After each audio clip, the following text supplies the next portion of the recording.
Koiki Media bringing the world closer to your doorsteps. The Istanbul connection.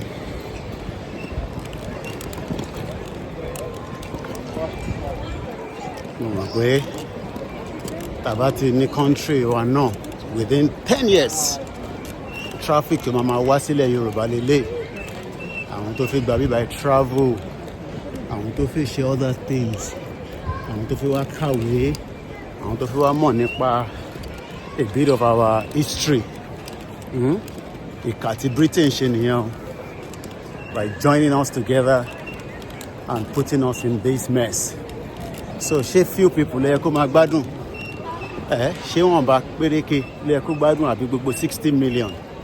Gbogbo 60 million ní. Sórí gbogbo èrò tó ń rí nísìn. Ṣé àwọn kan ni wọ́n ti wọnú ilé lọ́sẹ̀ ń padà. Wọ́n lọ lú wọn.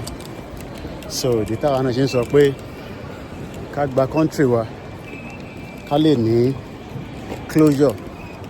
But àwọn tó ti travel tó ti wà okay wọ́n máa sọ fún yín pé ẹ má worry ó sì máa da Nàìjíríà sì máa better ó máa great bíi ti David Lamin sọ fún yín pé Nàìjíríà máa great within the next 50 years.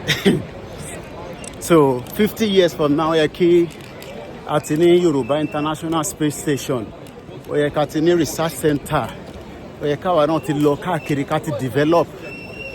So gbogbo pé Nàìjíríà máa great yẹn agenda Britain ni kí ni mo sọ fún ẹ agenda Britain.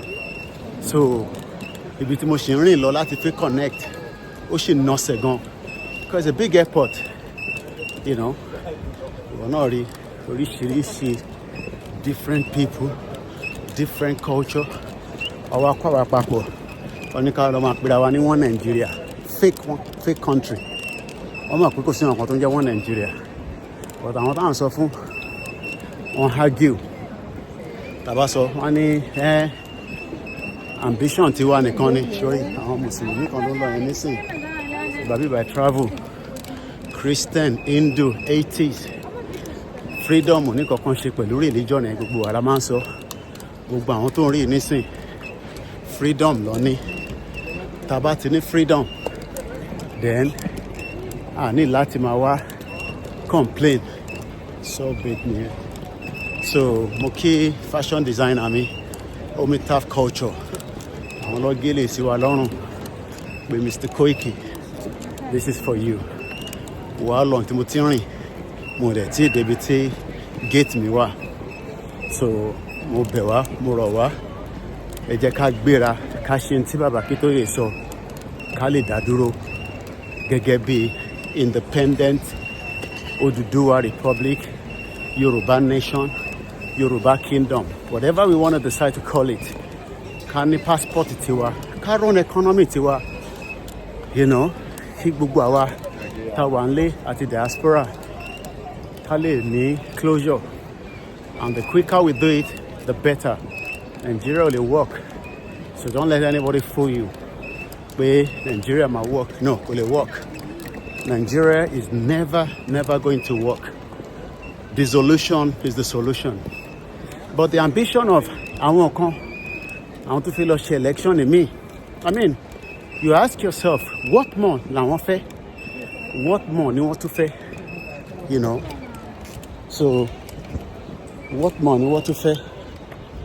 Let us have our own country and move forward with our own independent nation. We have everything it takes. Everything it takes. I need human resources. I need resources oríṣiríṣi lórí ilẹ̀ wa. I need gold. I need oil. I need bitumen. So kí la wá ń sọ pé a fẹ́ wà níbi tí kò fi develop. Nigeria ready láti develop. So why do we want to force ourselves on it? A country that fails to develop after 65 years. Wọ́n máa kówó jẹ, máa gbọ́ billions. You see it? So Honori, can you see there? This is exactly in Koiki is fẹ́ fún yín lélẹ́yìí o. ntí Gbòho ń fẹ́, ntí Bàbá Akíntóyè ń fẹ́, ntí gbogbo ọmọ Yorùbá àtàtà tá à ń fẹ́, especially àwọn diaspora tó wà selfish, tó ro tara wọn nìkan. Ṣé gbogbo family wa la máa kó kúrò nínú Nàìjíríà la máa kó lọ sí abroad? Ṣé gbogbo èèyàn ni mo lè kó lọ sí London? Tèmi bá ní access sí London, ṣé bẹ́ẹ̀ náà ni everybody ṣe ní access yẹn? No. And that is the reason why ta ṣe ń sọ pé enough is enough. But àmọ́ pé definitely àwọn kan máa argue blindly, wọ́n máa debate, wọ́n máa ṣe analysis to work. Instead of us to say, we've had it, Nigeria has failed every one of us, let's go our separate ways. Kò mú jà dání. Rather than that, the selfish interest àwọn kan nìkan ni wọ́n wà after. Wọ́n wà after individual that are saying, let us exit now. But mo mọ̀ pé dúdú lọ́sàn máa so. Adélẹ̀ lérí o, èmi, ìwọ, wọ́n ní ṣe flower fi sán fún wa. Ó yẹ nísìn, so ká má give up. We keep the push, we keep the message going, and we get there by God's grace. This is live Koiki Media from Istanbul Airport as we're heading back again to London to continue our campaign. And we'll be back again láti tún jọra pọ̀ mẹ́yìn tẹ̀ wá ń lé kí gbogbo àmà bá ṣẹ̀yìn lọ bọ́lọ̀ bá ṣe ṣe fún wa. Ẹ má yẹ ká give up. Adélẹ̀ lérí. Cheers. Bye.